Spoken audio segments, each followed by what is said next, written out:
आसमान में देवी देवता ढोल नगाड़े और शंख बजाएंगे। वन के जीव जंतु पशु पक्षी चहकेंगे। हवाओं में हर्षोल्लास होगा। और क्या होगा? हाँ, स्वर्ण मुद्राएं आसमान से बरसेंगी। तो आपको पता चल जाएगा कि महाराजा सुशांत कोचर इंस्टाग्राम पे पधार चुके हैं। तब तक के लिए हो सकता है कल हम आपको अलविदा कर दें। लेकिन जाने से पहले काफ़ी वक्त से एक बात हमारे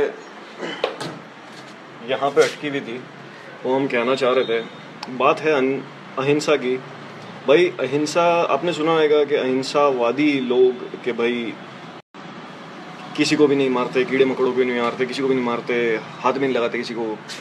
ऐसा है, ये तो सही है कि अहिंसा है, लेकिन अहिंसा का स्वरूप जो है वो अपने देश में लोगों ने गलत समझ रखा है। अहिंसा का स्वरूप ये सिर्फ ये नहीं है कि किसी को की भी हिंसा मत करो। अहिंसा का असली स्वरूप है किसी भी निर्दोष की हिंसा मत करो। अगर कोई दोषी है, कोई अन्याय कर रहा है, तो उसको दंड स्वरूप दी गई हिंसा भी अहिंसा का ही रूप है। शास्त्रों में आता है कि अहिंसा के 3 भेद है: सात्विक अहिंसा, राजसी अहिंसा, तामसी अहिंसा। सात्विक अहिंसा वो होती है जो कि आज के वक्त में जो भी इंसान पैदा हुआ है वो पाल नहीं सकते, मतलब हमारी सामर्थ्य नहीं है उतना करने का, क्योंकि इतने सूक्ष्म रूप से अहिंसा पालने के लिए, सात्विक अहिंसा के लिए हमारे अंदरूनी कई ताकतें खुल जानी चाहिए हमारे आत्मा की।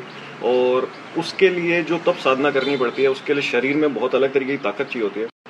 आज से 3, 4, 5, 10, 20 हजार साल पहले के जो लोग, वो हजारों साल पहले के जो लोग हुआ करते थे, उनके शरीर के जोड़ों में हमारे जोड़ों से ज़्यादा ताकत हुआ करती थी। तो वो उस तरीके की तपस्याएं कर पाते थे, तो उनकी आत्मा की वो ताकतें खुल पाती थी।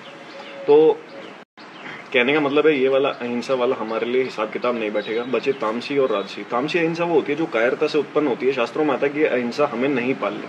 इसका मतलब ये हो गया कि आपके सामने कोई लड़की को कुछ कह रहा है, कुछ खराब कह रहा है, आपके भाई को कुछ कह रहा है, भाई वो एक जना है, आप भी एक जना, ऐसा नहीं वो 10 जने हैं, वो 10 जने हैं तो आप हार जाओगे। तो इससे अच्छा किसी को भाग करके बुला के ले आओ बचाने के लिए। लेकिन अगर वो एक जना है और आप भी एक जने हैं और आपको पता है कि आप उससे लड़ोगे तो आप उसे हरा सकते हो, ठीक ठाक सी संभावना है। ऐसा नहीं है कि आपकी हारने की एकदम पक्का ही है कि आप ही हारोगे, ठीक है, पर आपको ये भी पता है कि 2-4 उसके पड़ेगी तो 2-4 आपकी भी पड़ेगी। तो इस डर से कि आपके पड़ेगी, आप उसे नहीं मार रहे, उससे नहीं लड़ रहे, और आप कह ये रहे हो कि मैं अहिंसावादी हूँ इसलिए मैं अहिंसा कर रहा हूँ। ये है कायरता से उत्पन्न अहिंसा। ऐसी अहिंसा नहीं पालनी, ऐसा शास्त्रों में आता है। तो बचा एक ही ऑप्शन, राजसी अहिंसा। राजसी अहिंसा का नाम पड़ा है जो अहिंसा राजा पाल सके। हालांकि हमें भी वही पालनी है, क्योंकि ना सात्विक हम पाल सकते हैं, तामसी हमें पालनी नहीं, तो बचा एक ही रास्ता राजसी का। बस नामकरण इसका जो राजा पाल सके उससे हुआ है, लेकिन सबके लिए यही है कि भाई ये वो अहिंसा है जिसमें जैसे राजा शासन कर रहा है तो कई लोग गलत करेंगे, चोरी चकारी करेंगे, कोई किसी को मार देगा, तो राजा को उन्हें दंड देना जरूरी है। वो दंड देना राजा को खुला है, उसे कहा गया है दो, क्योंकि अगर वो नहीं देगा तो धरती पे राजा दंड नहीं देगा तो धरती पे अधर्म बढ़ने लग जाएगा। अगर अन्याय का प्रतिकार नहीं होगा तो धरती पे अधर्म बढ़ने लग जाएगा। इसलिए वो हिंसा जो कि देखने में हिंसा लग रही है, लेकिन वो दोषी को दंड देने के लिए की गई है, वो भी अहिंसा का ही एक रूप है, जो कि राजसी अहिंसा के वाले भेद के अंदर आती है। और मतलब अगर आपका सामर्थ्य है अन्याय का प्रतिकार करने का, दोषी को दंड देने का, तो आप दो। जैसे भारत में या किसी भी देश में फांसी की सजा सुना दी जाती है, किसी ने अगर उस तरीके का काम किया हो, तो वो देख करके तो लग रहा है कि अल्लाह उसे जान से मार दिया, फांसी दे दी।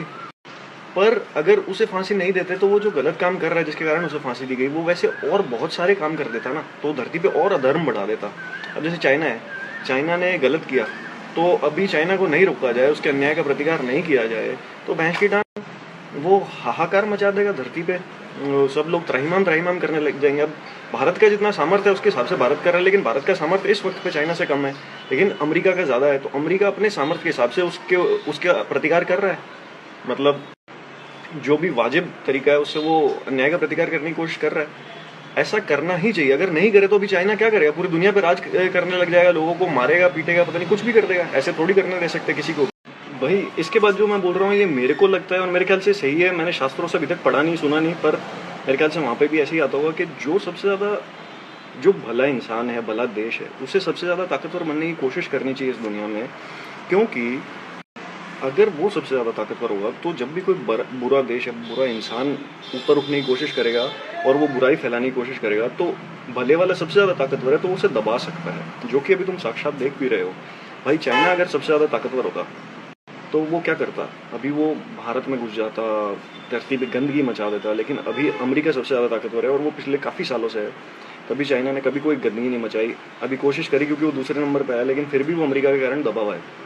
वो भारत को भी नुकसान नहीं पहुंचा रहा क्योंकि भारत और अमेरिका दोस्त है। तो इस वक्त जैसे भारत का एक देश है तो भारत की जिम्मेदारी बनती है कि वो सबसे ताकतवर देश बने, क्योंकि भारत भला देश है तो वो सबसे ज़्यादा भलाई रखेगा, दुनिया में सबसे ऊपर रखेगा। मतलब अगर आप एक भले इंसान हो तो आपकी जिम्मेदारी बनती है कि आप अपनी ताकत को बढ़ाओ, और वो ताकत जब बढ़े तो उसका दुरुपयोग ना करो, उसका उपयोग सिर्फ अन्याय के प्रतिकार के लिए करो, गलत को रोकने के लिए करो।